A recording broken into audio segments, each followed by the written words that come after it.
voilà, bonjour tout le monde. C'est la table ronde du, qu'est-ce qu'on dit en anglais, Center for Euro-Russian Studies. Et aujourd'hui, nous avons quand même un invité assez spécial, que je connais 35 ans. Ça, c'est peut-être beaucoup. 30 ans. 30 ans en plus. J'ai calculé un peu plus que 30 ans déjà. Allez, Ok, 30 ans, ça va. Et voilà, Robert Stekers. Et moi, je le considère comme le meilleur géopoliticien de la Belgique. Et peut-être le meilleur historien de la Belgique. Et son travail, il parle néerlandais, français, allemand, anglais, espagnol, italien, un peu. Voilà. Et parce que maintenant, aujourd'hui, il y a un peu plus qu'un an que cette fameuse guerre, on dit opération spéciale en Ukraine par la Russie, a commencé. Et aujourd'hui, j'aimerais bien, et pas que moi, tout le monde aimerait bien entendre de Robert son analyse de pourquoi et comment, et peut-être faire aussi quelques perspectives. Et quelles sont les possibilités pour l'année prochaine. Je ne vais pas prendre la parole trop longtemps. Robert Stekers, c'est à vous. Bon, ben voilà, on dit un an après, quand nous nous sommes concertés pour faire pour organiser cette conférence aujourd'hui, c'est un petit peu pour voir aussi quelles étaient les retombées indirectes de ce conflit qui dure depuis un an, et quels étaient aussi les théâtres géopolitiques qui étaient influencés par cette guerre et qui seront pour nous peut-être extrêmement dangereux et peut-être plus dangereux que le conflit qui se localise dans ce que les Russes appellent la Novorossiya, donc la Nouvelle-Russie, qui est la partie sud et russophone de l'Ukraine, pour lequel nous avons quand même deux intérêts historiques, deux traditions historiques, parce que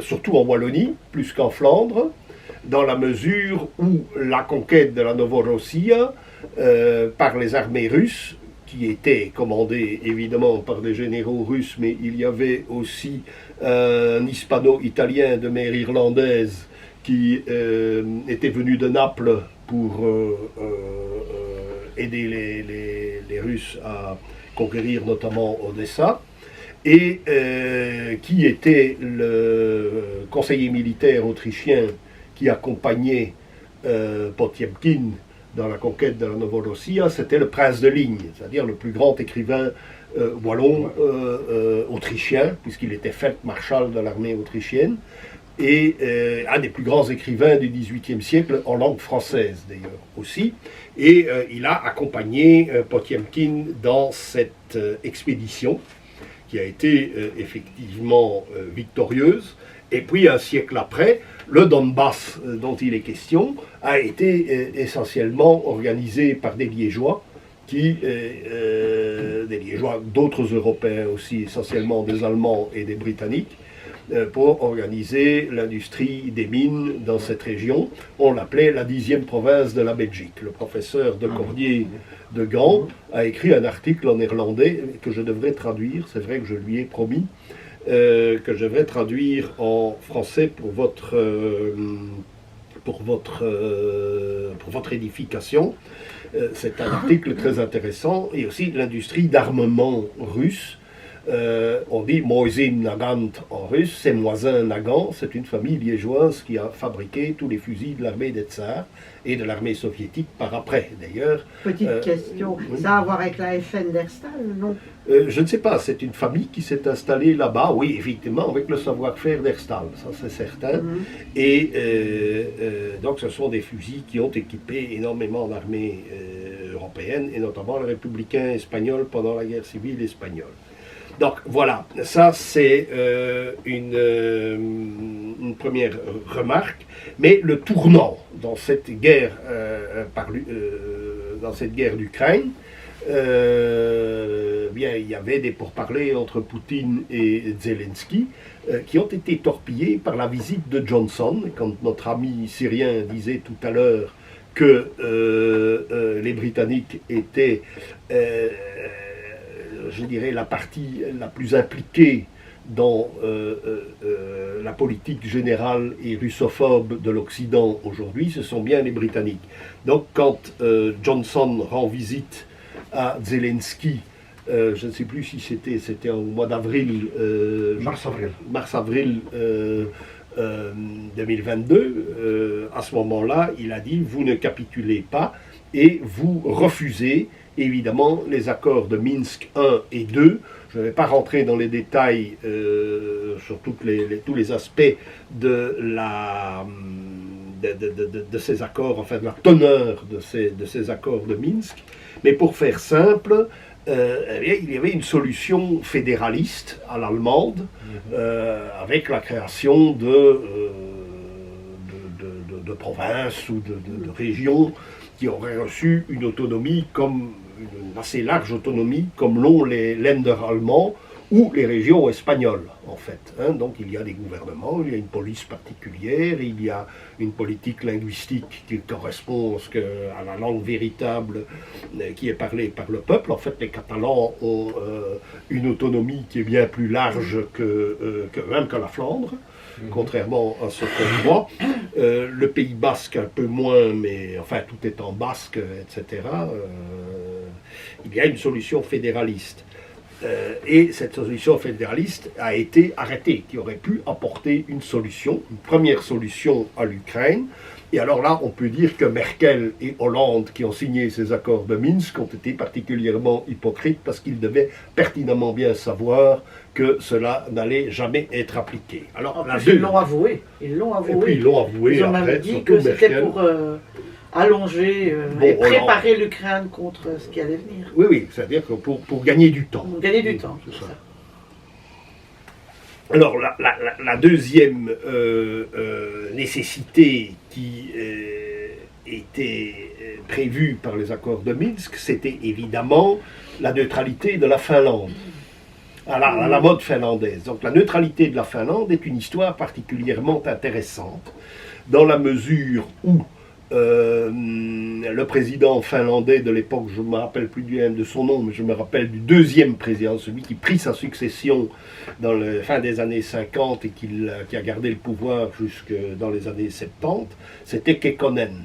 Or, Staline a demandé à ce que Kekkonen soit à la table des négociations, puisque la Finlande est vaincue, mais elle garde le front, et l'armée soviétique même n'ose pas rentrer dans ce pays, parce que s'il y a de bons soldats en Europe, les premiers en tête sont les Finlandais, y compris dans l'armée des tsars, parce que si la Roumanie et la Bulgarie sont indépendantes aujourd'hui, ce sont les gardes finlandais qui ont, de l'armée du tsar, de l'armée russe, qui ont franchi le Danube. Il y a une très belle chanson d'ailleurs, que je devrais vous envoyer, une très belle chanson en finlandais, mais bon, en dessous c'est écrit en anglais, et c'est la chanson des gardes finlandais qui parviennent à repousser les Ottomans au-delà du Danube. Donc, la Finlande avait une excellence militaire, et Kekkonen était, contrairement, Staline n'a pas voulu de communistes finlandais à la table de négociation, parce que Staline ne voulait d'aucun communiste ouest-européen, parce qu'il estimait que c'était tous des cons. Donc il a demandé Kekkonen, qui avait été à 17 ans lieutenant dans les gardes blancs finlandais, et on sait que Kekkonen n'a pas été avec le dos de la cuillère. Donc ceux qui tombaient entre ses mains, c'était leur fête. Donc Kekkonen, il faut voir Kekkonen champion olympique, 2 mètres de haut, une stature, et je m'en souviens parce que je l'ai vu par hasard quand j'étais gamin. J'avais 8 ou 9 ans, et il avait acheté une Volvo qu'on ne voyait pas encore en Belgique. On était encore à la Volvo Amazon, ou aux vieilles Volvo bombées de la police de Bruxelles, etc. Et il y avait les nouvelles Volvo, qui sont celles que la gendarmerie utilisera après, mais elles n'étaient pas encore chez nous. Nous sommes en 1964 ou en 65. Et moi, je suis un petit gamin de 8 ou de 9 ans, et je dis, mais pourquoi on dit que ce monsieur est finlandais, mais il n'est pas marqué F ou FI sur sa voiture, mais SF. Et alors, dans un très mauvais anglais, je lui demande « Why S and F and not F ?» Et alors, il essaye de m'expliquer ça en anglais. Puis sa femme arrive, qui avait pas cet air sévère que Kekkonen avait, mais qui était une dame fort affable et qui m'a expliqué en français, parce qu'elle parlait parfaitement en français. Elle m'a dit oui, mais SF, ça veut dire Suomi Finland. Ah ouais. Donc, cette neutralité a été particulièrement bénéfique à la Finlande, puisqu'elle a su développer sur le plan technologique, avec des firmes comme Nokia, etc., elle a su développer une économie et elle a été aussi un petit peu le magasin de l'Union soviétique, puisqu'on pouvait, dans certaines boutiques sur la frontière, acheter des produits d'Occident et vice-versa, bien que les produits russes n'étaient pas, c'est une légende, parce qu'il faut se souvenir de la Dom Rossia de Bruxelles, donc de la maison de Russie à Bruxelles, c'était des produits d'une qualité absolument exceptionnelle, qu'on pouvait acheter là-bas à la place Madou. Et à Bruxelles, personne ne s'en souvient, parce que je crois, toi peut-être, tu te souviens pas de Moi, ça. je sais. Tu l'as encore connu. Mais j'étais jeune. Très jeune, oui, mais bon, elle a disparu même avant la perestroïka, etc. Malheureusement, elle a disparu. Et donc il y avait ça, c'était la solution idéale. Et l'Ukraine, si elle avait adopté un système similaire à celui de la Finlande pendant la guerre froide, et si elle avait aussi, avant 2014, avant le Maïdan, si elle avait permis à la flotte russe de garder la location de la base de Sébastopol en Crimée, rien ne se serait passé.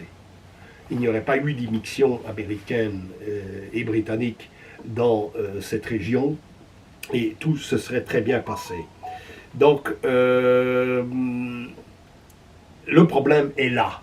Et le problème est là, c'est que à la fin du régime soviétique, l'effondrement, la disparition du pacte de Varsovie et la disparition du Comecon, qui était le marché commun de toutes les petites puissances européennes, de tous les petits États européens qui étaient inféodés à l'Union soviétique suite à la Deuxième Guerre mondiale, il aurait fallu en faire une zone de neutralité sur le mode finlandais, avec un élargissement qui a été prévu en même temps que la perestroïka de Gorbatchev, et j'y ai participé. Parce que en 1984, je visite pour la première fois la foire du livre à Francfort. La foire du livre, c'est l'occasion de rencontrer tous les écrivains, mais pas seulement les poètes ou les romanciers, mais aussi, bien entendu, ceux qui écrivent les livres politiques. Alors, je me trouve dans le stand de Bertelsmann, donc la plus grande maison d'édition allemande, et je vois là un ouvrage qui s'appelle Neutralität für Mitteleuropa. Donc, la neutralité pour l'Europe centrale. Et je vois que l'Europe centrale, dans la conception des deux auteurs,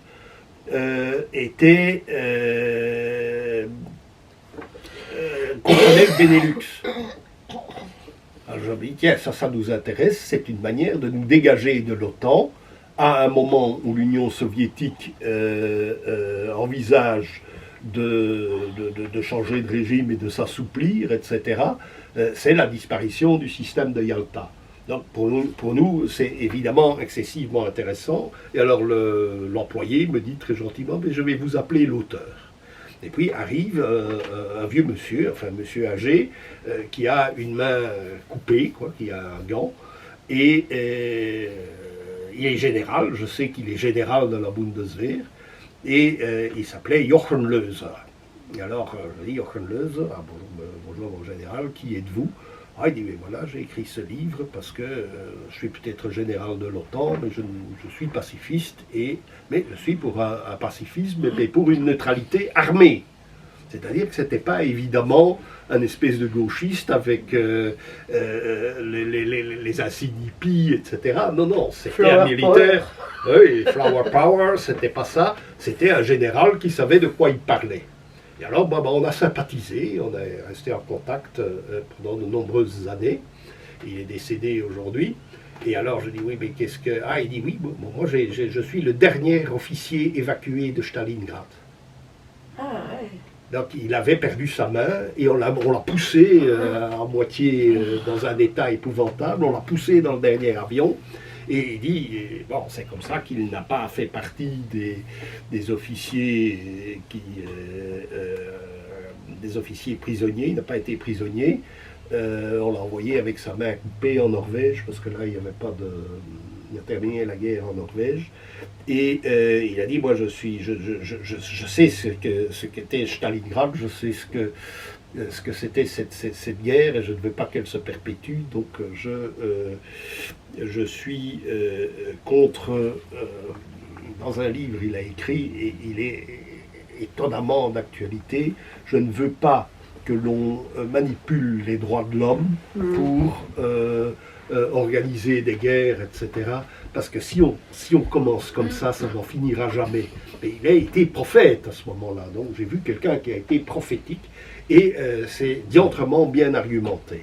Alors il dit, écoutez, moi je suis l'auteur, c'est moi qui signe, mais je me fais aider.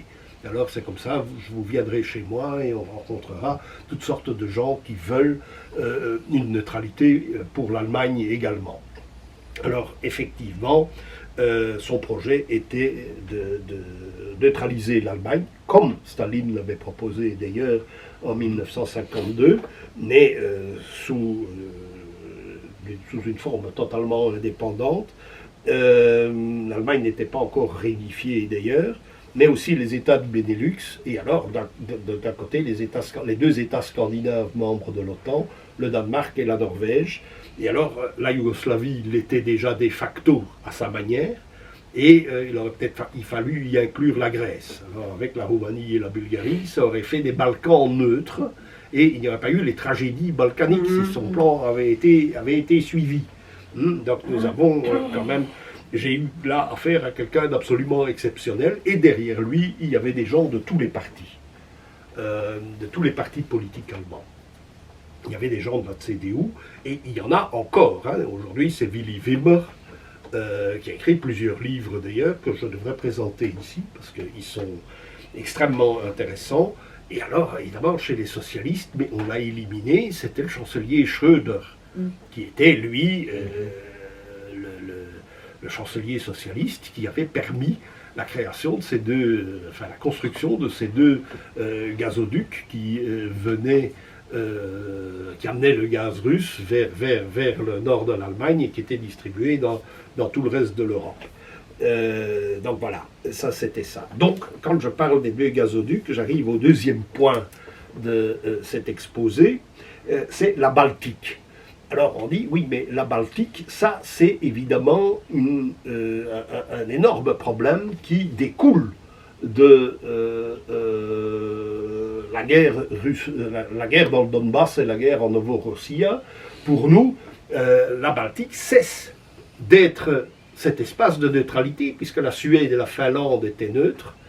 Elle devient totalement un lac, elle devient un lac de l'OTAN, ce qu'elle n'était pas jusque récemment, du moins en théorie, parce qu'on sait très bien que la Suède avait participé aux expéditions de l'OTAN en Afghanistan notamment. Il y a eu des troupes suédoises en Afghanistan, il n'y a pas eu de troupes finlandaises, pas que je sache, je ne sais pas, c'est possible.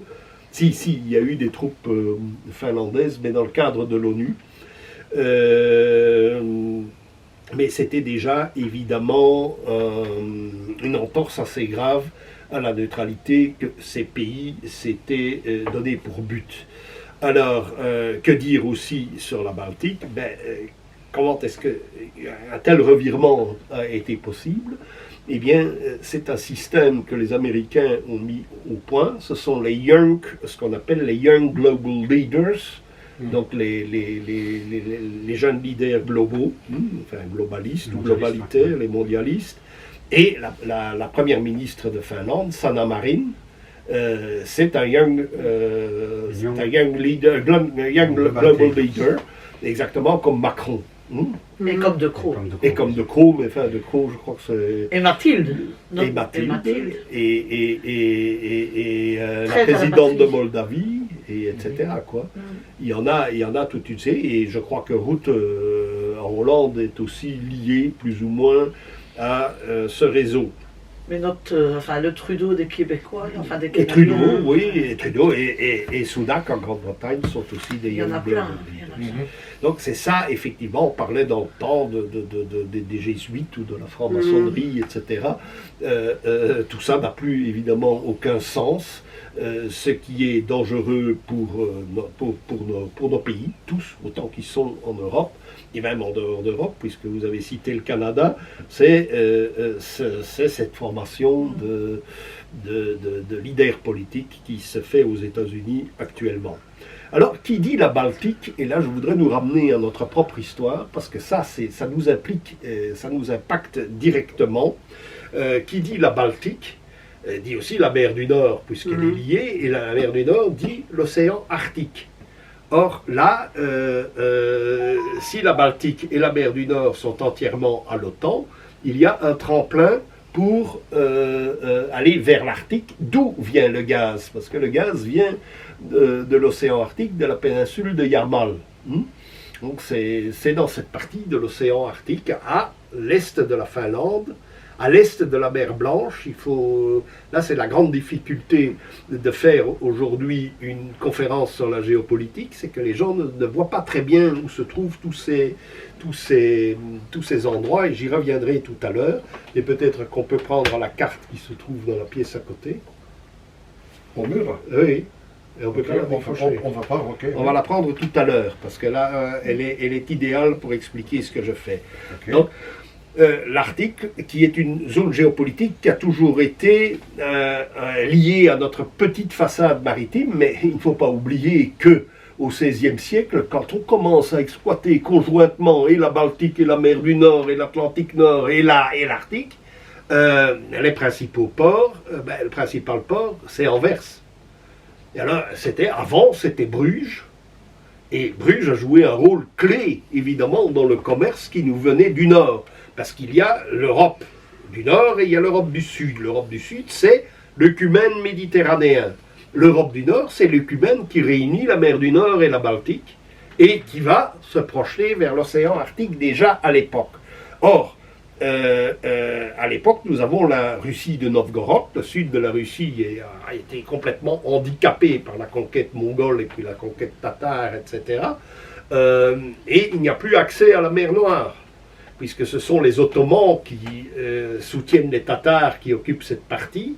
Donc la Russie de Novgorod, elle est affaiblie parce qu'elle n'a plus ce tremplin vers la Méditerranée, mais elle essaye de développer le nord, la mer Blanche, etc. Et c'est une famille, les Stoganov, qui vont organiser tout ça parce qu'ils ont deux atouts. Ce sont des industriels de l'époque, et ils font dans le fer et dans le sel, qui étaient des matériaux extrêmement importants à l'époque.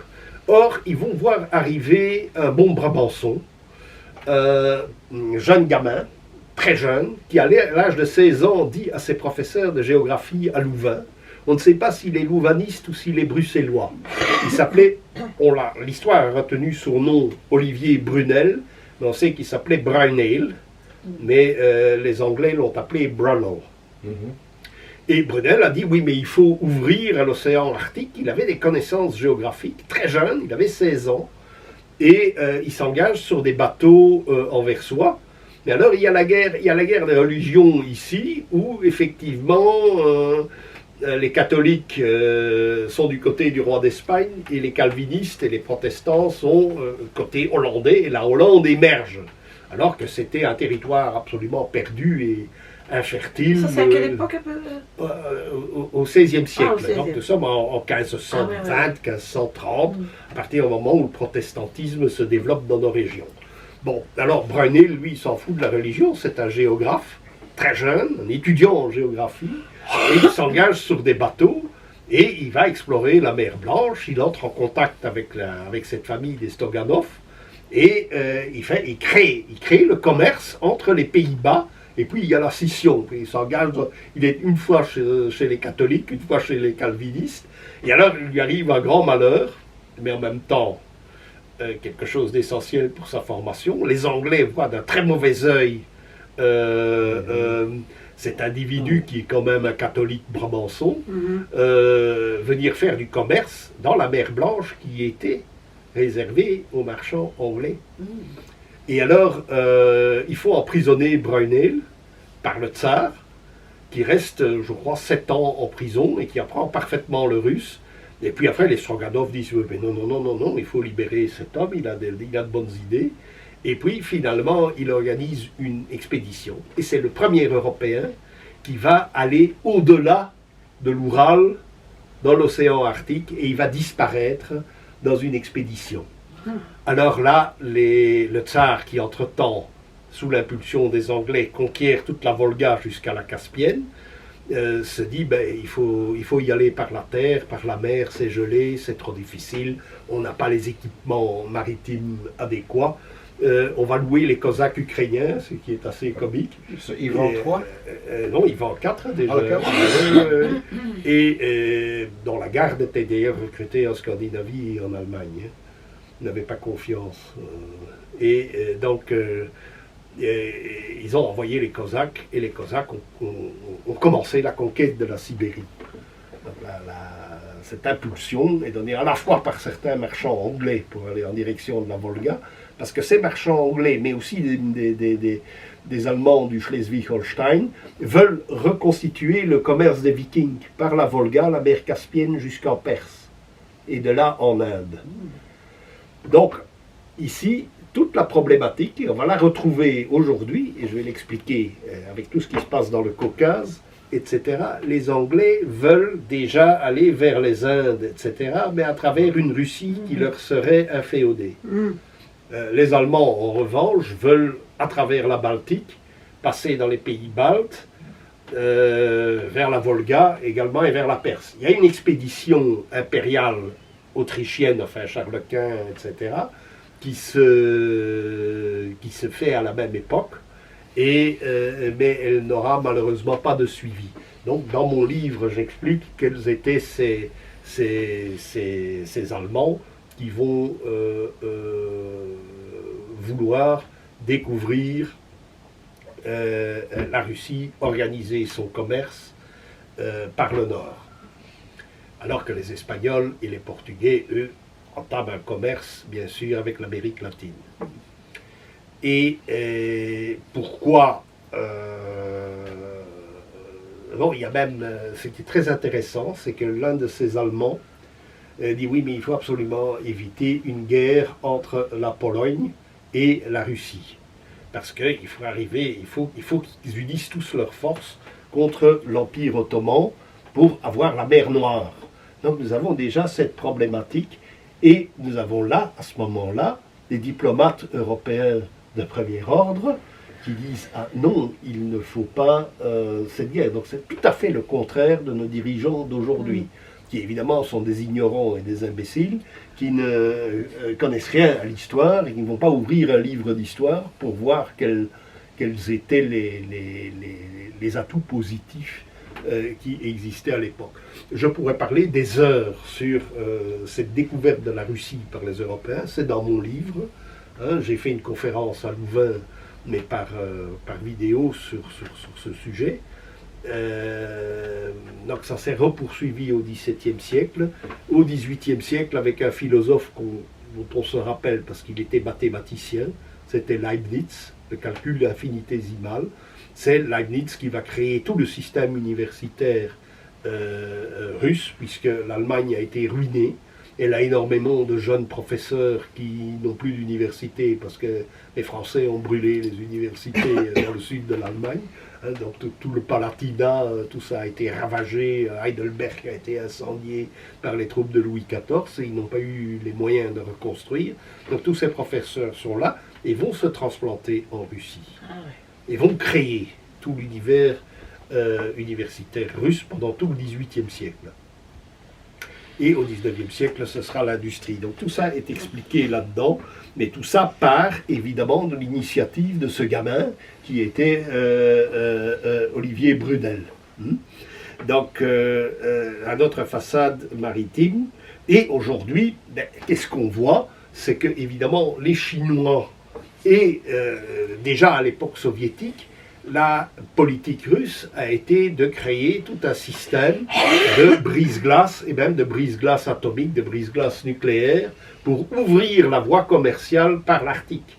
Elle a été ouverte, certes, au XVIIIe siècle par Bering, qui était un Danois au service de la... Parce que tout cet espace baltique, cet espace de la mer du Nord, résumer le tout, donc tout ça concerne notre histoire. Et maintenant que nous avons la carte, ce sera peut-être un petit peu plus clair de voir quel est l'enjeu de l'Arctique. Mais je répète en conclusion que c'est évidemment par l'Arctique qu'arrive maintenant une majorité de marchandises européennes vers l'Asie et asiatiques vers l'Europe, de même que par train à travers la Sibérie. Mais l'Arctique est de toute première importance pour nous. D'ailleurs, quand, n'est-ce pas, Chris, on a été invité comment ça s'appelle, Wevelgem, c'est ça? Le Marnixkring.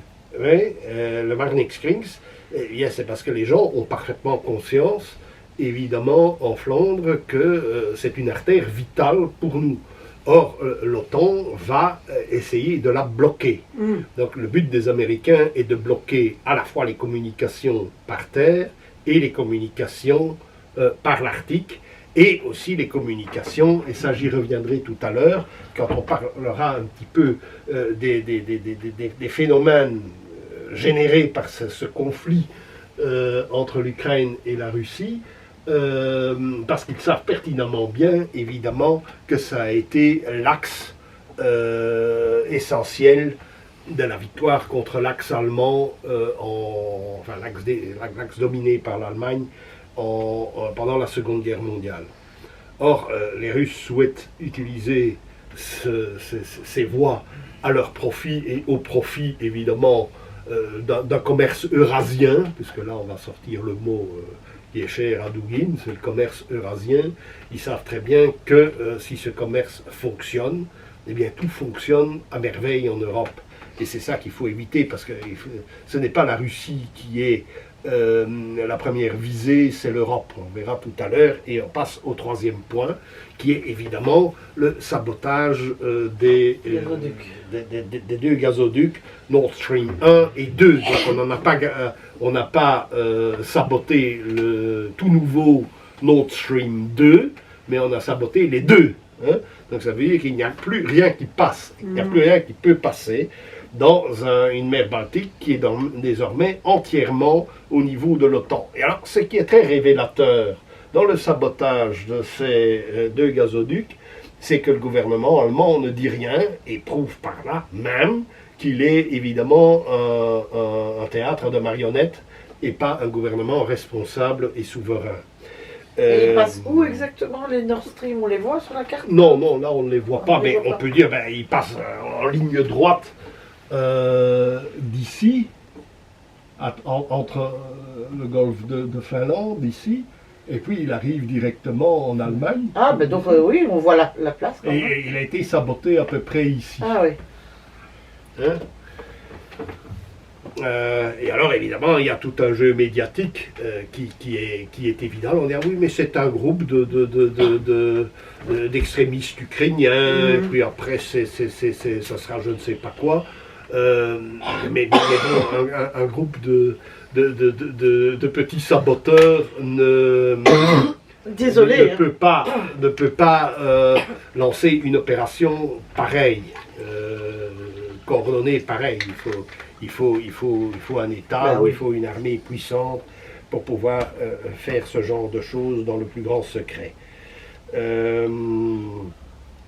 Alors, on dit évidemment le Nord Stream était dangereux dans la mesure où il rendait l'Europe entièrement dépendante du gaz russe, donc une dépendance énergétique à grande échelle. Ok, mais ce gaz était bon marché et permettait évidemment le fonctionnement de toute la machine industrielle allemande, donc européenne. Parce que, si vous achetez une voiture ou un frigo, c'est pas moi en Belgique, mais on va préférer, si on a les moyens, on va préférer acheter une voiture allemande ou un appareil quelconque qui est fabriqué en Allemagne parce qu'il y a une garantie de qualité qu'on ne trouve pas ailleurs. Hein. Si vous achetez une Renault, elle va tomber en morceaux bien avant. Je ne suis pas d'accord. Non, non, j'ai gardé une Renault 15 ans. 15 ans. Moi, je suis pour les voitures allemandes. Oui, mais parce que... Ou japonaises. Oui, mais ça, donc ici, quoi qu'on fasse aussi, et puis alors aussi la vie, en fait, la vie était bien meilleur marché en Allemagne qu'ici. Hein, si on fait ses courses avec sa chapelle, Ouais. Ah oui, c'est clair, ça. On voit tout de suite la différence. Même de Bruxelles, c'était avantageux d'aller là-bas.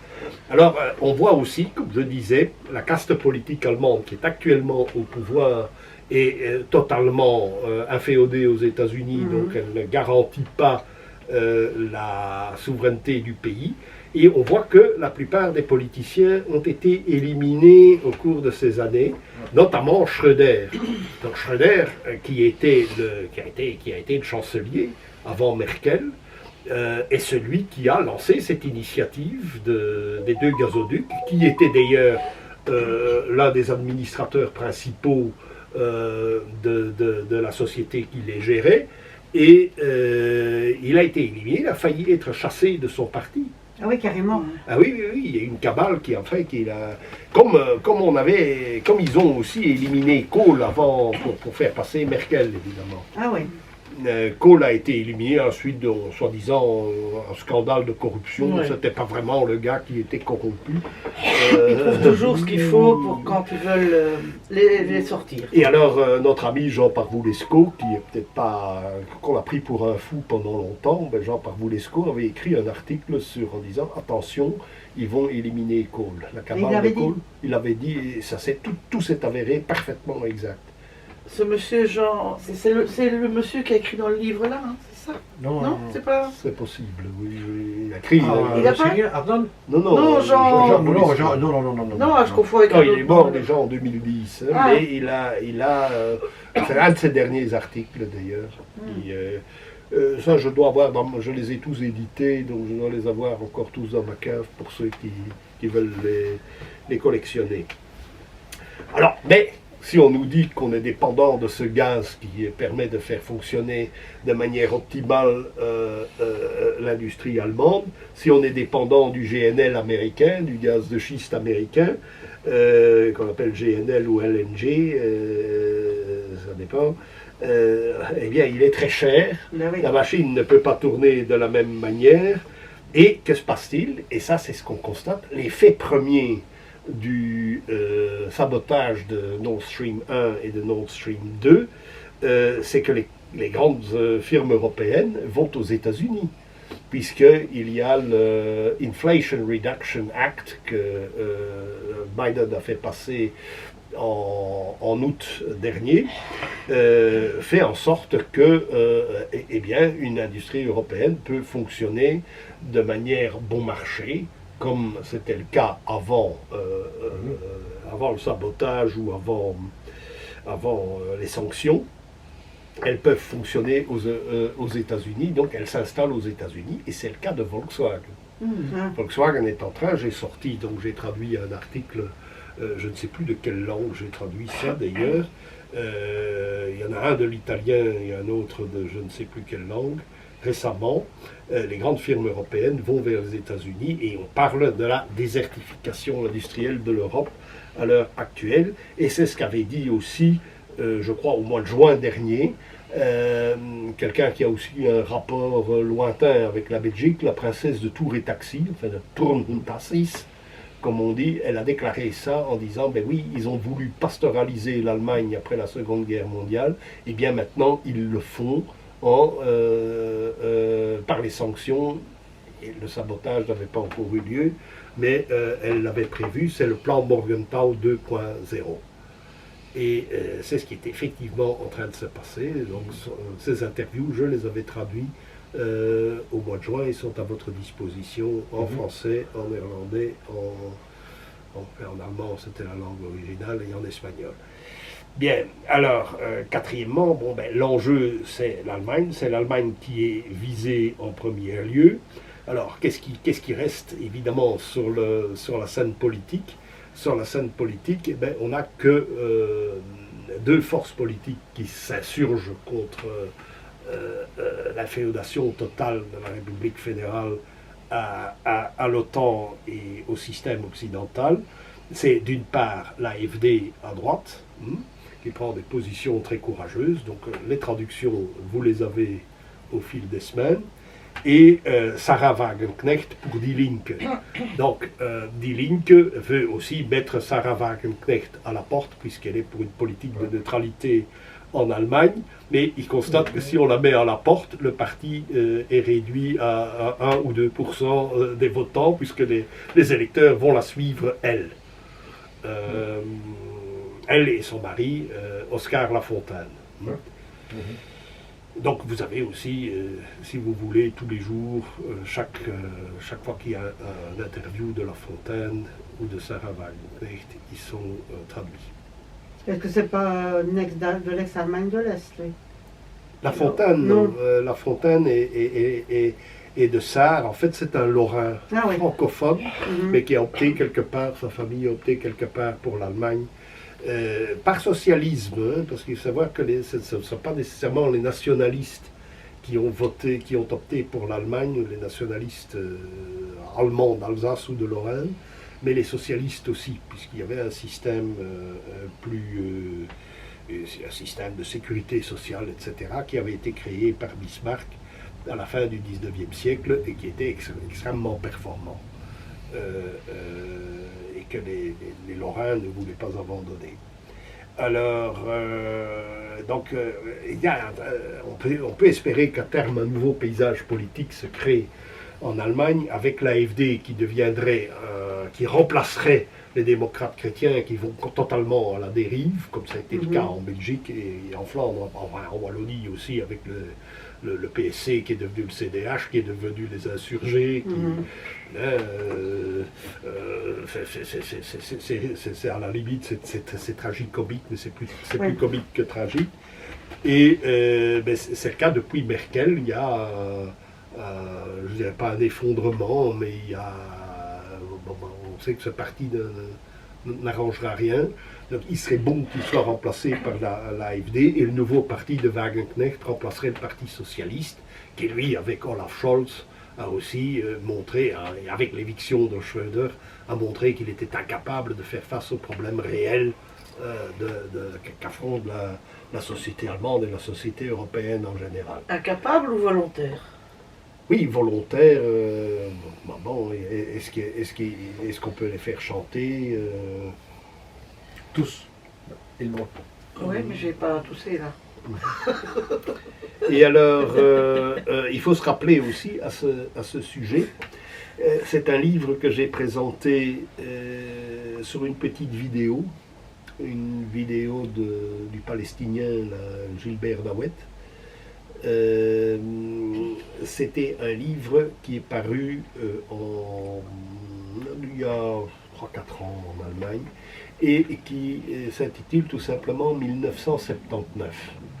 Pourquoi? Parce que 1979, je ne vais pas entrer dans les détails, mais 1979 a été l'année clé. Tous les problèmes que nous connaissons aujourd'hui, tous les problèmes qui se sont amplifiés, celui du néolibéralisme, celui de l'intégrisme musulman, celui du pouvoir écologiste actuellement, tout ça a commencé en 1979. Et le livre est particulièrement intéressant, il n'a malheureusement pas été traduit en français, mais il est remarquable. Et ce livre dit, oui, mais pour ce qui concerne les rapports entre la Russie et la Chine d'une part, l'Allemagne et l'Europe d'autre part, en 1979, il montre très bien que la CDU-CSU, donc les démocrates chrétiens, faisait une Fernostpolitik, c'est-à-dire que les hommes politiques, surtout les Bavarois, autour d'un certain Franz Josef Strauss à l'époque, que les Bavarois allaient créer des relations commerciales avec les Chinois, tandis que les socialistes avec Brandt faisaient une Ostpolitik et faisaient une politique commerciale avec la Russie et avec les pays du Comecon. Donc tout ça n'est pas nouveau. Strauss était anticommuniste, anti-russe. Oui, mais on l'envoyait, oui. Ouais. Ouais, mais il vendait ses BMW aussi. Non, ils ont été, c'était pas les mêmes imbéciles qu'on a aujourd'hui. Bon, parce que quel est le premier partenaire commercial de l'Allemagne aujourd'hui? C'est la Chine. Or, ils sont en train de faire pression pour que... alors, ça va être quoi son partenaire commercial? Il n'en aura plus. Donc, on peut s'attendre à l'est de notre pays à un effondrement général de la société. Donc, nous avons eu ça. Alors, je vais passer aux autres pays européens maintenant. L'Italie. L'Italie a voté pour Meloni. Alors Mélanie a promis bons et merveilles, mais elle a fait une politique totalement atlantiste, comme si elle était elle-même un young. Elle va voir Zelensky, elle fait la totale aussi. Et alors, ce qui est très... Enfin, j'en parlerai tout à l'heure, mais elle est allée en Inde, mais elle a eu elle a été en mission en Inde pour l'Occident global, comme on dit, mais elle a eu une fin de non-recevoir. Donc, ça n'a pas réellement marché. Bon, la Pologne et les pays baltes, ici, il y a des articles extrêmement intéressants sur la Pologne. La Pologne est devenue le porte-parole de l'OTAN dans l'Union européenne. S'il y a quelqu'un qui fait la politique de l'OTAN, ou la politique voulue par les États-Unis et la Grande-Bretagne en Europe de l'Est, c'est bien la Pologne qui le fait aujourd'hui. Elle est le porte-parole des États-Unis, de l'OTAN et de la Grande-Bretagne en Europe, mais elle a des frontières floues. Et c'est pour ça qu'elle s'intéresse à l'Ukraine. Elle voudrait récupérer la région de Lvov, Lviv, ou Lemberg, ou Léopoli, comme on dit, qui est en Galicie. Elle a des frontières floues qui sont issues d'un partage de la Pologne, puisque la Pologne a été un pays qui a fonctionné jusqu'à son roi Jean III Sobieski, qui va libérer Vienne de la pression ottomane, et qui va avancer ses pions en direction de la mer Noire. Mais après lui, ça va être l'effondrement. Ils auront été incapables d'atteindre la mer Noire. Il faudra attendre Catherine II, Potiemkin, une soixantaine d'années après, pour faire en sorte que la civilisation européenne, et ça c'est ce que Catherine disait, arrive sur la mer Noire. Donc la Pologne a failli et elle a commencé à s'effondrer petit à petit. Donc elle a subi 3 partages entre la Prusse et la Russie et l'Autriche. Donc la région de Lvov, elle, est devenue autrichienne. Donc on avait un ami, on avait des amis à Vienne qui avaient des noms polono-ukrainiens, mais qui étaient des Autrichiens, étaient devenus des Autrichiens, mais qui étaient originaires de là. Parce que, à la différence des autres Slaves, mis à part les Tchèques, les autres Slaves faisaient partie de la Hongrie. Tandis que, paradoxalement, les Ukrainiens, les Tchèques, les Autrichiens et les Italiens faisaient partie de la partie germanique. Donc, qui avait pour capitale Vienne, qui siégeait à Vienne, tandis que les autres, Croates par exemple, les Serbes, les Slovènes, etc., siégeaient à Budapest. Les Slovaques aussi siégeaient à Budapest. Donc, là, la Pologne a ses frontières assez floues et bon, elle a été déménagée. Il faut savoir que la population polonaise de Lvov, qui était majoritaire, a été déplacée entièrement dans la ville allemande de Breslau, qui elle est une ville polonaise qui a été reconstruite parce que Breslau ne s'est rendu que le dernier jour de la guerre. Ils ont réussi à résister. Et j'ai même connu un Bruxellois qui me disait « Oui, mon père, je ne l'ai jamais revu. Il a été, parce que les Belges ont été mobilisés au même titre que les Allemands, il a été mobilisé dans le Volkssturm de Breslau, parce qu'il travaillait comme des déportés. Mais il a dû se battre et il est resté dedans. Et on ne l'a jamais revu. Et donc, Breslau a été reconstruit à l'allemande, mais ce sont les gens de Lvov qui habitent là. Et il y a une certaine nostalgie, ils voudraient tous retourner à Lvov, qui n'a pas été trop détruite pendant la Seconde Guerre mondiale, tout est resté relativement intact. Mais le nationalisme ukrainien ultra vient de cette région-là, cette région de Galicie, puisqu'ils ont les Allemands ont mobilisé tous les hommes de 18 à 50 ans et ont créé 2 ou 3 divisions. Or, c'est eux qui, maintenant, vont se réclamer des bataillons Azov ou d'une renaissance de la Wehrmacht, de la Waffen-SS, de tout ce qu'on veut, et qui vont fournir des bataillons d'extrémistes, alors que la plupart de ces hommes n'ont pas tellement servi contre l'armée rouge, mais ont occupé la France. C'était s'ils se trouvaient en France, au débarquement de Normandie, quand les Anglais débarquent à Juno Beach, etc., les premiers éléments qu'ils ont face à eux sont des Ukrainiens. Ce ne sont pas des Allemands. Il a fallu mobiliser les gamins dans les écoles en Bavière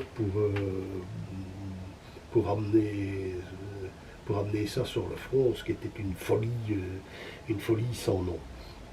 Donc, alors il faut ajouter aussi, comme disent la plupart des articles, en fait, le nationalisme ukrainien jusqu'à aujourd'hui était plus anti-polonais que anti-russe. Pourquoi? Parce que à Lvov, justement, en Galicie et en Volhynie, les Ukrainiens dans ces provinces de l'ouest de l'Ukraine et les anciennes provinces de l'est de la Pologne, les pogroms ont été faits essentiellement contre les Polonais. Donc le nationalisme ukrainien a été plus anti-polonais que anti-russe jusqu'à une date récente. Donc on a ici, le journal explique dans les détails, avec la chute de l'Union soviétique, les nationalistes polonais vont tenter une réconciliation de tous les peuples de la région. Avec les Lituaniens, il y avait des problèmes de frontières avec la Pologne aussi. Ils vont tenter de créer ce qu'ils appellent l'espace d'intermarium, donc les pays baltes, la Pologne, l'Ukraine, intermarium, donc entre la mer Baltique et la mer Noire, donc de créer un espace uni qui s'oppose évidemment à tout expansionnisme russe, mais aussi à tout expansionnisme allemand. Théorique, évidemment, puisqu'à l'heure actuelle, il n'en est pas question. Bon, la Suède a suivi benoîtement les injonctions de l'OTAN jusqu'ici, où il y a une opposition à la politique de l'OTAN, c'est en Tchéquie. Il y a eu ces derniers jours des manifestations gigantesques en Tchéquie et en Slovaquie. Alors qu'on peut dire que la Tchéquie, bon, il y a quand même eu, du temps du rideau de fer, une invasion soviétique de la Tchéquie. Eh bien, ça n'empêche pas le fond de la population de refuser la politique de l'OTAN. Ce n'est pas le cas en Pologne uniquement. En Bulgarie, il y a une opposition, mais elle est plus faible dans la mesure où la Bulgarie dépend beaucoup plus de l'argent des communautés européennes que les autres pays, parce que c'est un pays pauvre. Et alors, il y a l'exception hongroise. Les Hongrois ont subi en 1956 une invasion soviétique assez violente, avec une résistance du peuple de Budapest, mais la Hongrie, elle, ne joue pas la carte de la communauté européenne, c'est-à-dire la carte de Madame von der Leyen, et elle a une politique indépendante aussi, parce qu'elle dépend bien entendu à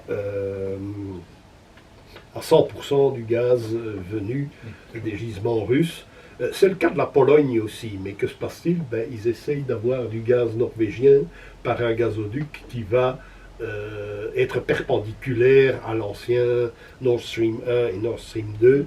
Et la Pologne tente, et elle plaide, mais ça c'est parce que derrière elle se profilent évidemment les États-Unis et la Grande-Bretagne, elle plaide pour une cessation totale de fourniture de pétrole, de gaz et de charbon russe, alors qu'elle est le premier État qui en est preneur.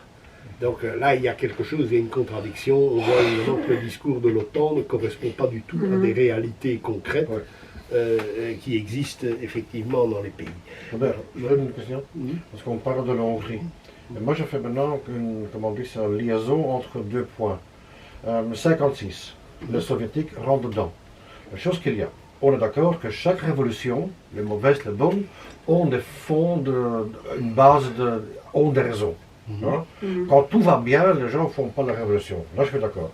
Mais le 56, c'est quand même une petite révolution de couleur. Parce que les Américains de derrière. J'ai lu le livre là-dessus. Les Américains de derrière, et quand on voit le nom de derrière, je ne peux pas le dire ici où je vais le tour là. Vous me comprenez, qui est derrière. La chose qu'il y a c'est un peu un Maïdan raté, mais ils ont compté sur l'aide physique des Américains. Quand le Maïdan de 56 en Hongrie, moi je l'appelle comme ça, vous êtes d'accord avec moi, ils ont vu, les Hongrois, ils ont vu, mais les Américains ne nous aident pas. Ça veut dire, les Américains ont dit, vas-y, vas-y, vas-y, mais quand on a brûlé nos doigts, on est tout seul, ils n'aident pas. Oui, est-ce que c'est possible? Les Ukrainiens. Est-ce que les Hongrois n'ont pas oublié ça? Ils n'ont pas oublié que l'Américain n'a pas un ami. Oui, ça, je crois que non, la Hongrie a rêvé d'une restauration de l'Empire austro-hongrois, d'une sorte de... Il faut savoir aussi que même le soulèvement, les soulèvements hongrois sont des soulèvements pour la neutralité. Et pas pour... oui, bien sûr, à l'époque. Mais à l'époque, les Américains ont il y a un article ici qui le dit très bien, n'ont pas la même politique qu'ils ont aujourd'hui. Donc, c'est George Kennan, qui s'est opposé au soutien de l'OTAN à l'Ukraine récemment, parce qu'il est très âgé, mais il est toujours là. Donc, à partir de 1945, George Kennan va théoriser ce qu'on appelle le containment, l'endiguement en français, le containment de l'Union soviétique. Et ce containment, c'est surtout éliminer les partis communistes en Europe occidentale ou ailleurs dans le monde, que ce soit en Iran, en Amérique latine, etc.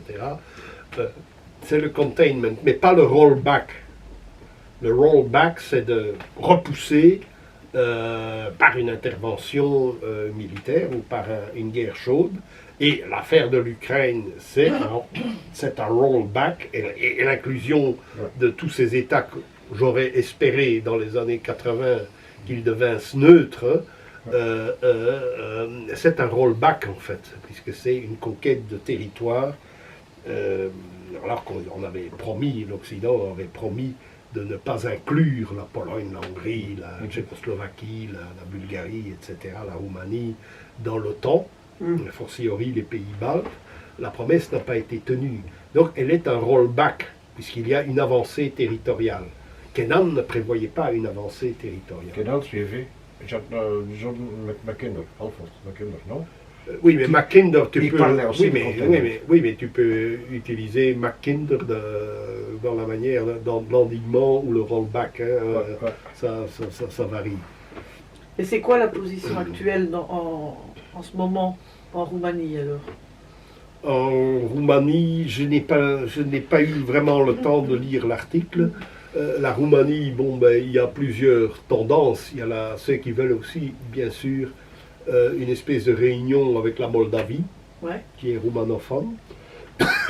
Et ceux-là sont pro-occidentaux. La Moldavie, elle, est dirigée par une Young Global Leader.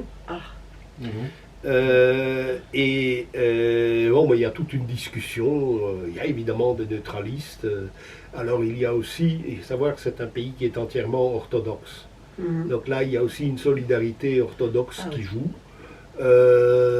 Pour ceux qui ne sont pas pour une politique de l'OTAN, il y a aussi le souvenir évidemment de la guerre de 1877-78 où les Russes, j'en ai parlé tout à l'heure, notamment avec les bataillons finlandais qui étaient le fer de lance de l'armée du Tsar à l'époque, vont libérer la Roumanie et la Bulgarie du joug ottoman. Ce n'est pas oublié. Il y a d'ailleurs un film roumain qui passe sur YouTube où on voit évidemment la mobilisation totale, tous les jeunes et les étudiants, etc. Les paysans s'engagent dans une armée roumaine qui franchit le Danube. Et alors on voit interminablement tous des régiments entiers avec les uniformes de l'époque qui passent le Danube. Ça c'était mythique, on va passer le Danube et on va libérer les Balkans des Turcs. Et donc il y a...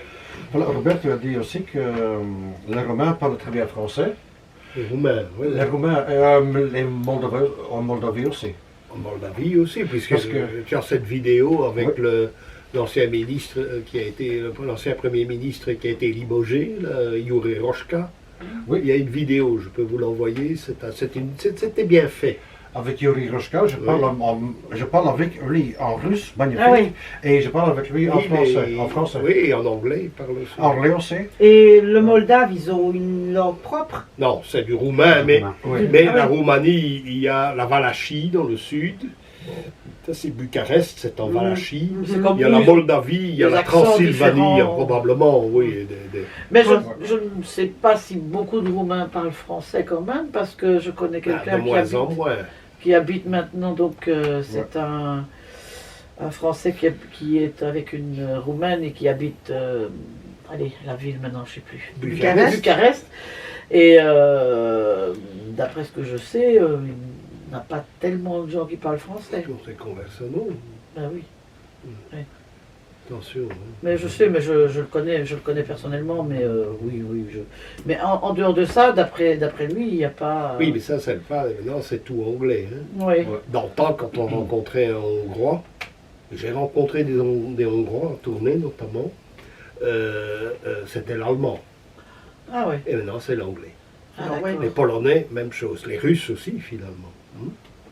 Il y avait, quand j'étais à Moscou, il n'y avait qu'une vieille dame qui travaillait à la poste de l'hôtel Ukraina. Elle dit oui, mais moi, c'est l'allemand. Ah ouais.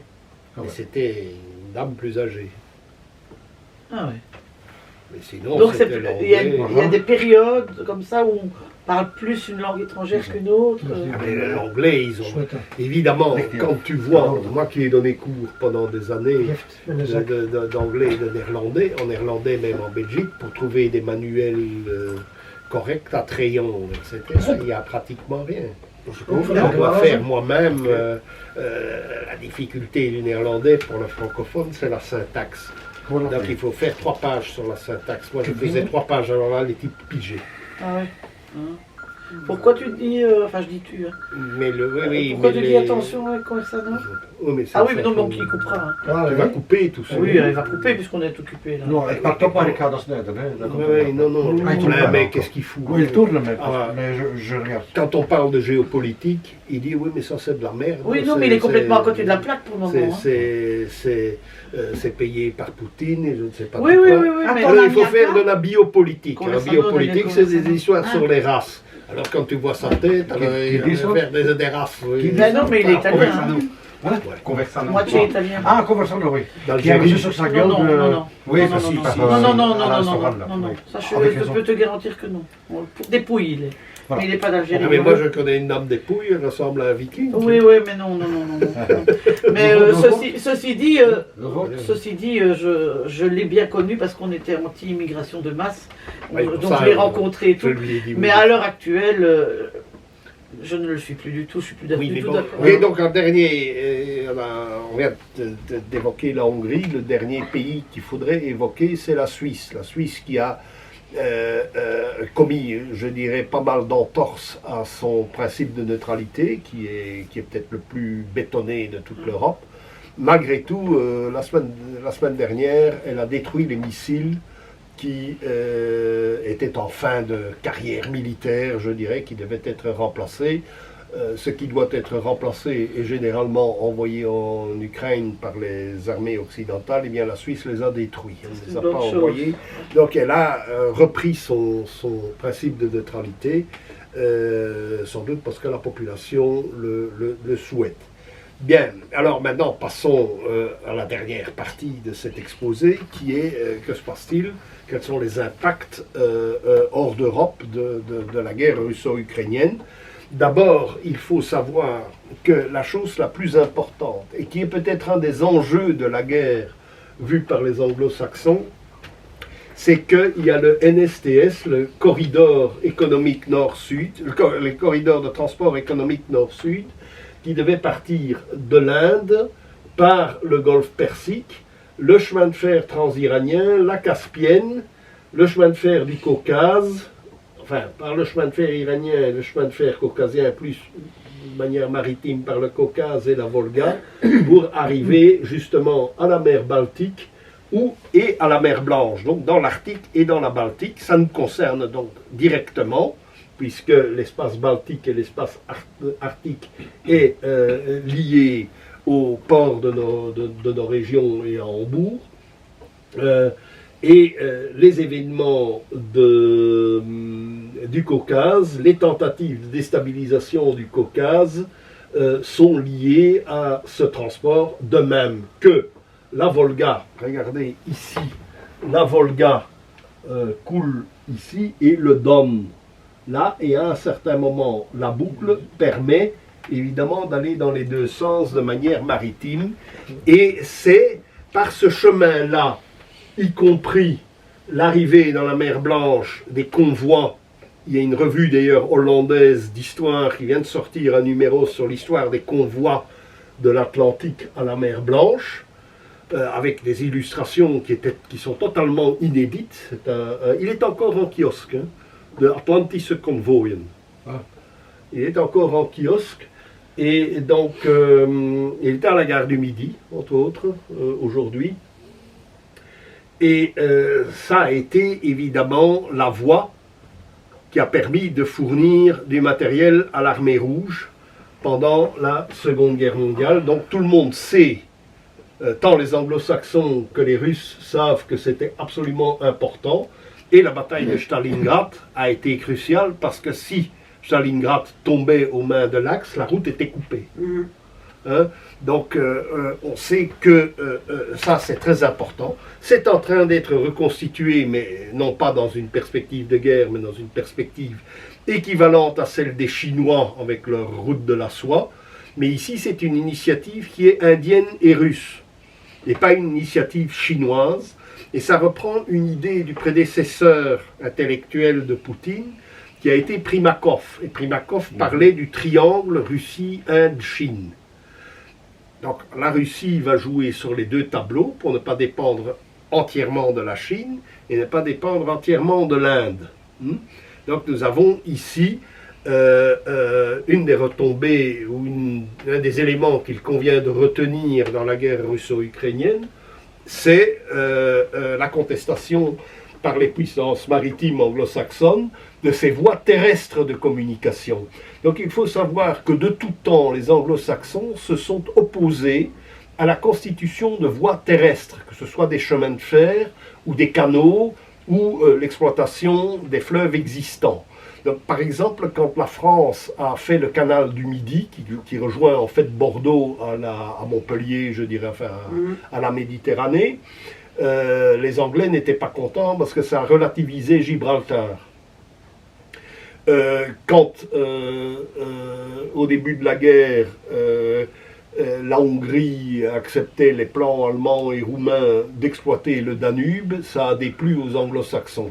Bon, maintenant, tout le système fluvial russe, et le système des communications russes qui est fluvial depuis Pierre le Grand, et depuis ce diplomate von Beberstein qui, au temps de Charles Quint, avait commencé des études sur la Russie. Qu'est-ce que c'était? C'était le système fluvial. C'est le premier document écrit sur le système fluvial, parce qu'on sait qu'il est important et qui permet évidemment des communications à grande échelle, à l'échelle eurasienne. Les Vikings le pratiquaient aussi, puisqu'ils descendaient la Volga et ils descendaient le Dnieper et le Dniester pour arriver à Istanbul dans la mer Noire. C'est quelque chose qui remonte à la préhistoire. Et que les pays, parce que les anglo-saxons parlent de la liberté des mers. On ne peut pas interrompre le trafic qu'ils contrôlent sur les mers. Mais les puissances terrestres, les puissances continentales doivent dire nous n'acceptons pas une interruption ou une immixtion dans l'organisation des communications terrestres. Ça, c'est un élément, c'est peut-être l'élément le plus important de toutes les crises et de tous les enjeux, dont évidemment la plus spectaculaire est la guerre russo-ukrainienne actuelle. C'est la chose la plus importante à retenir du contexte international actuel. Bon, alors on a vu aussi que, évidemment, toujours le long de cette ligne, il y a eu une tentative de révolution orange ou un type de révolution similaire en Iran avec le voile des femmes. L'Afrique, elle, de son côté, semble dire oui, bon, ben, on ne veut plus de la France-Afrique parce que, bon, c'est l'imposition à l'heure actuelle. Ils ont patienté jusqu'ici, mais le néolibéralisme de Macron, personne ne l'accepte, et l'Afrique ne peut pas l'accepter parce qu'elle est perdante, forcément, puisque ce sont des économies faibles, et une économie faible ne peut pas résister au libéralisme d'une puissance plus importante. Hein. On a vu que le Mali a donné son congé à l'armée française et aux autres armées occidentales, parce qu'il y avait les Allemands, il y avait les Belges, mais en parlant des militaires belges, j'ai été étonné de savoir qu'effectivement, ils avaient reçu une formation qui était intéressante. On leur avait expliqué les choses sans tourner autour du pot et de manière tout à fait correcte. Alors, l'Afrique centrale, la République centrafricaine réclame aussi le soutien de la Russie, donc c'est un échec total de ce qu'on a appelé depuis... Congo, en partie. Ah oui, le Congo, oui, le Congo, je sais, oui, les Congolais à Bruxelles le disent. Et alors, il y a la réaction, évidemment, de Tshisekedi face à Macron, qui est remarquable, parce que là, je dois dire que ça a été excellent, je me sens tout à fait, je dirais pas solidaire, mais tout à fait, je comprends tout à fait la réaction de Tshisekedi, qui a ce côté de chef africain bien installé face à ce guignol, évidemment. Ça ne peut que me satisfaire, cet incident. C'était très bon, ça. Alors, il y a l'Inde, évidemment. Là, je parlais tout à l'heure de l'échec qu'on a envoyé Mélanie en Inde pour essayer d'attirer l'Inde dans la stratégie occidentale. Ça a été un échec, mais on ne fait pas ça avec l'Inde. L'Inde a une philosophie de l'équilibre et ne va pas admettre d'être embrigadée dans un impérialisme qu'elle a été la première d'ailleurs à dénoncer, puisque c'est Gandhi et les nationalistes indiens, toutes couleurs confondues, qui ont d'ailleurs une histoire absolument intéressante, de non-alignement. J'en parlerai dans des articles ultérieurs d'ailleurs sur les Indiens, les relations entre les Indiens d'un côté, l'Allemagne et l'Union soviétique de l'autre. Parce qu'ils ont mis leur pion dans les deux pays dans l'entre-deux-guerres, en envoyant des étudiants dans les deux pays qui ont vraiment, en Allemagne comme en Russie, en Russie soviétique, ils ont repéré tout ce qui n'était pas occidental dans notre pensée et l'ont mis en exergue. Et ça, on peut les écouter parce que nous perdons aussi notre substance en nous décrétant occidentaux. Alors, oui, l'Amérique latine, que se passe-t-il? Les Américains ont envoyé la semaine dernière Madame Laura Richardson, qui est une militaire américaine, qui est responsable du commandement américain en Amérique latine. Et elle a dit, oui, mais le Chili, l'Argentine et la Bolivie produisent 40% du lithium de la Terre, et ce sont les Russes et les Chinois qui la contrôlent. Parce que, effectivement, donc là, l'enjeu est le lithium, et le lithium est aussi présent au Donbass. Donc, beaucoup de conflits. La Chine possède les plus grandes réserves de lithium, mais bon, c'est sur son territoire, il n'est pas facile d'accès, sauf peut-être dans le Turkhan, d'où le soutien aux Ouïghours, parce que c'est dans ces régions-là qu'on trouve du lithium aussi. Ah ouais. Donc, il y a une course au lithium, qui est un enjeu nouveau. Ce n'est plus tellement le pétrole, mais pour faire fonctionner les voitures électriques, ici, les smartphones, etc., il faut du lithium. Donc le lithium est extrêmement important, il y en a en Amérique latine, et ça c'est un enjeu très prochain dans les conflits internationaux. Alors la Chine, il faut terminer par la Chine, après ce sera ma conclusion.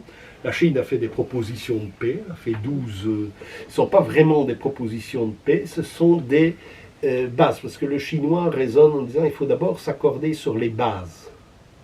Et alors après, on va trouver une solution, mais il faut que les bases soient respectées. C'est logique, c'est assez logique. Oui, c'est une logique, mais ce n'est pas une logique. La logique occidentale, Ah oui.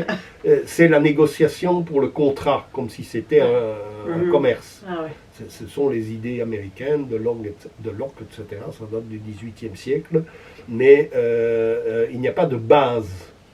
Il y a une négociation, on essaye de tirer, chacun essaye de tirer le maximum.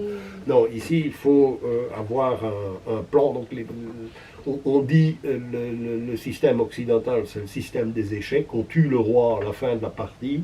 Le système chinois consiste à encercler l'ennemi par les pions, de façon à ce qu'il ne puisse plus bouger, qu'il n'y ait plus de fenêtres vers l'extérieur.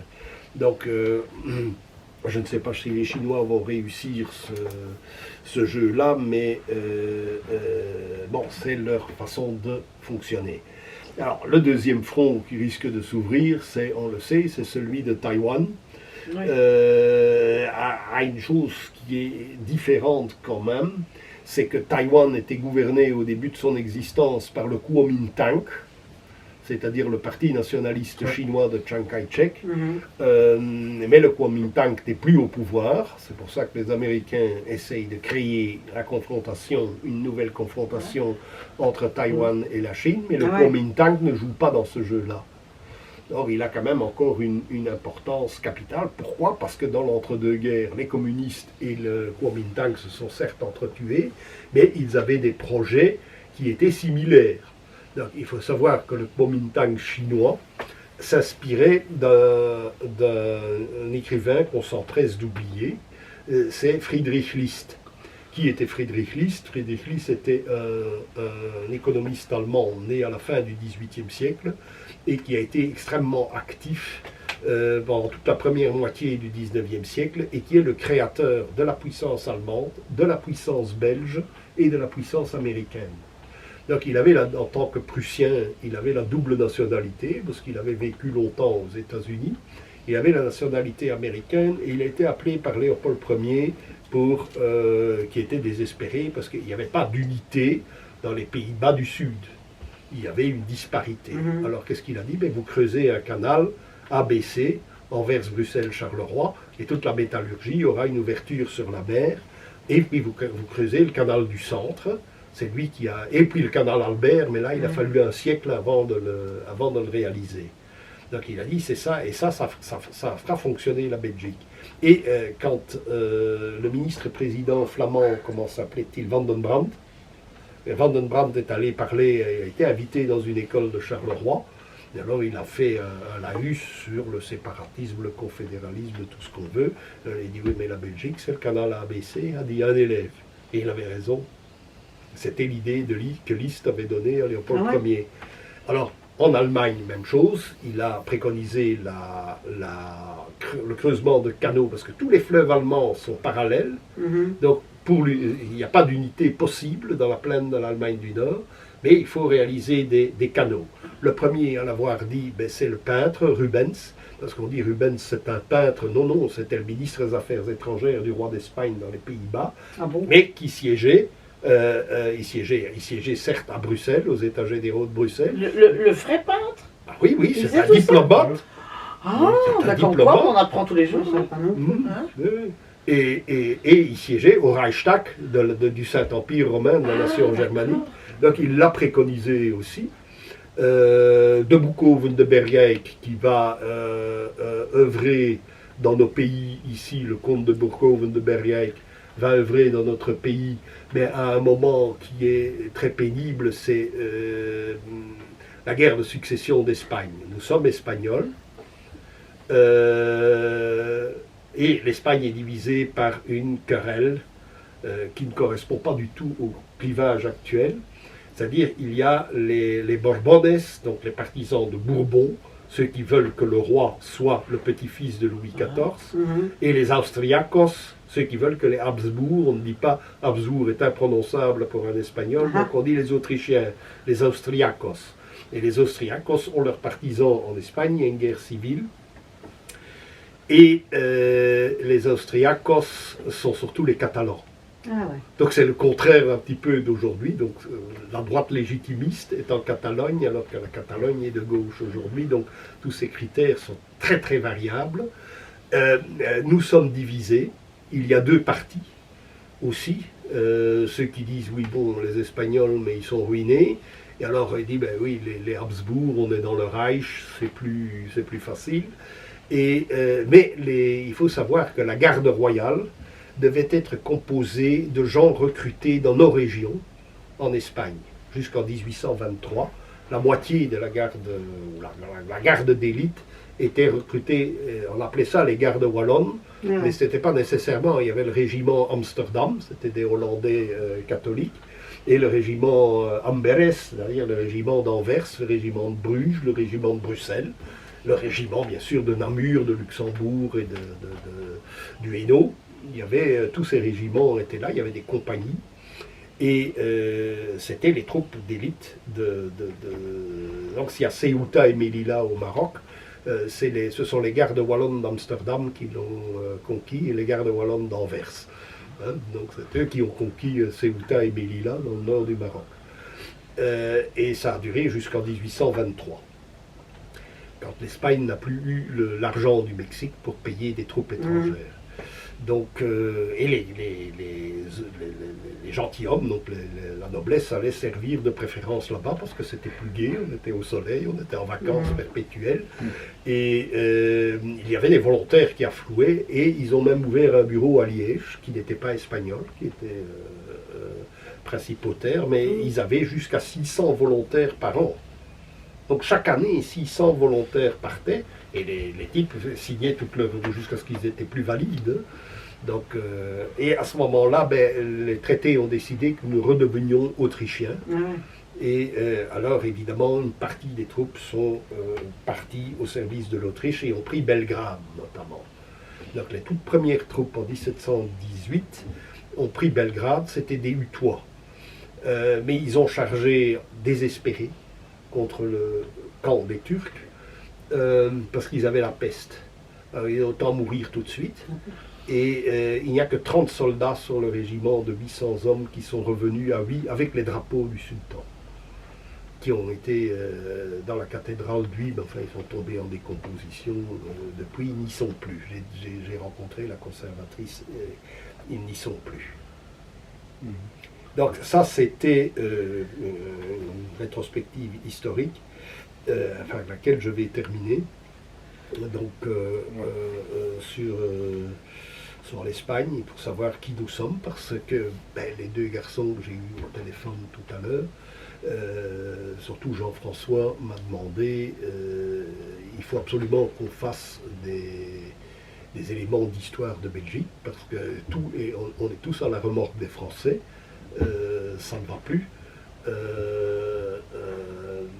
Ou on a une vision occidentale, ou bien on prend des auteurs américains, allemands, anglais, tout ce qu'on veut, et ce n'est pas, on ne comprend pas notre propre histoire. Donc c'est pour ça que je tiens à terminer aussi par ce type de raisonnement. Donc que faire après tout ça? Puisque vous êtes la plupart sur les réseaux sociaux, il faut suivre le site de Dugin, geopolitica.ru. Mais qui est en russe. Non, il est en russe, en français, en anglais, en espagnol, en italien. Geopolitica.ru. Oui, Geopolitica avec K maintenant. Avec K derrière. En un mot, oui, fatalement. .ru. Il y a Et donc, il y a même des interviews avec moi. Oui, j'ai mis sur la partie néerlandophone, ils ont mis des interviews qui ont été faites ici ou à Termonde. Le site de son ami Savine, qui lui est aussi en français, en anglais, en allemand et en russe. Ça s'écrit Katehon, donc K-A-T-E-H-O-N.com.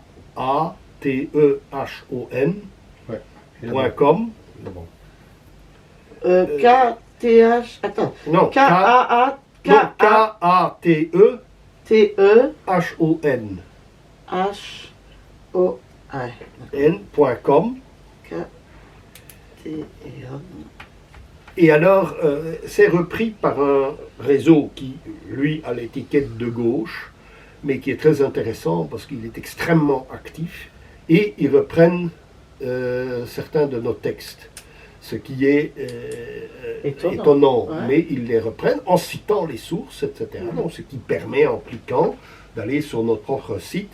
Ça s'appelle Réseau International. Ah oui, Réseau International, de Ah ouais, Thierry Messman. Non, ça c'est Réseau Non. Voltaire. Non, Réseau International. Oui, il y a ces articles. Oui, oui, aussi. voilà, il me semblait bien. Donc ils reprennent, ça avait c'est en français, anglais, espagnol, allemand et italien. Avant, il y avait chinois et turc, ce qui nous permettait de reprendre les nôtres et de les mettre chez Dugin. Et depuis 2 jours, ils ne font plus le chinois et le turc. Ah. Bon, enfin, soit. Alors, je demande aussi, ce qui est très intéressant, parce qu'on va nous dire, oui, mais il y a les dissidents américains qui sont très intéressants. Il y a surtout Lew Rockwell. Lew Rockwell qui envoie tous les jours 10 articles qui sont tirés de la presse américaine non conformiste. Il y a quelques articles anglais aussi. Et UNZ, évidemment. Ça, ce sont des articles en anglais. C'est des articles en anglais. Mais c'est pas traduit ça. Non, de l'anglais je ne traduis pas parce qu'il y a beaucoup de gens qui connaissent l'anglais. Évidemment, je Oui, mais pourrais dans le faire. de l'anglais basique, mais un article géopolitique, c'est peut-être plus Il y a difficile. Google Translate. Hein. Ouais. Non, il y a Deep Hell, c'est beaucoup mieux. Ouais. Ah oui. Et alors, bon, c'est un travail quotidien, mais ça, je ne vous apprends rien. Donc, la gestion, il faut lancer nos bouteilles à la mer autant de fois qu'il est possible. Donc, c'est un travail quotidien, un travail qui peut être fastidieux. Mais pour moi, c'est pas un problème. On dit, vous abattez beaucoup de travail, mais non, mais c'est mon métier, les langues et la politique internationale, puisque c'était notre formation. Hein, donc, je ne fais jamais autre chose que ce qui m'a été dit à l'école. Donc, quand je vous parle ici de Bering, etc., c'est ma première. Non, c'est pas ma première, mais enfin, c'est une de mes premières, de mes premiers exposés quand j'étais gamin, quand j'avais 14-15 ans. Ça a été le voyage de Bering, l'océan Arctique. Tout ce que je vous ai dit a une origine dans mes humanités. Elle n'a pas une origine dans un mouvement politique, puisque je n'y étais pas pendant le temps de mes études secondaires, ou bien ça a été, je vous ai parlé tout à l'heure très brièvement du professeur Peymans, mais ce n'est jamais que quelque chose qui m'a été donné par le système, et qui a été exploité pour lutter contre un système qui a dégénéré profondément depuis ma jeunesse, évidemment. On ne parlait pas de toutes ces sottises, enfin si, il y avait des sottises à l'époque, mais on ne prenait pas ça tellement, on ne prenait pas ça lui les copains ou les hippies au sérieux, il y avait autre chose. Mais maintenant, il y a malheureusement, comme tu le disais tout à l'heure, chez les plus jeunes, il y a une emprise des médias mainstream, des médias du système, qui est beaucoup plus grande que celle qui s'exerçait sur nous, tout simplement parce qu'il y avait 1, 2 ou 3 chaînes de télévision, pas plus. Et pour s'amuser, ben, on devait trouver nous-mêmes nos jeux, nos lectures, enfin aussi notre manière d'emmerder les autres, puisque c'était ça, c'est comme ça qu'un adolescent fonctionne. Et il y a quelque chose qui ne va pas, ou ça c'est emmerdant, ou bien ça tourne en autre boudin, donc il faut trouver autre chose. Donc on cherchait, et on trouvait. Voilà, mais je crois que j'ai été suffisamment long. Voilà. Ah, voilà. Et maintenant on peut boire un verre, On peut s'amuser, boire- rigoler. souper. La chose qu'il y a, Voilà. voilà la dernière mot, voilà, ceci, cher comme visiteur de cette chaîne, c'était une belle soirée assez lourde, on peut dire, quand même, beaucoup d'informations. Beaucoup d'informations, et je remercie Robert Stuckers. Donc, je déplacé de Bruxelles vers Derby. Bonjour de bourgmestre. Ah, très bien. Je ne sais pas si... Ok. Et voilà. Et demain, nous continuons la même conférence, mais en néerlandais. Dans la langue de Dieu. Bonne soirée. Oui, ça a été dit.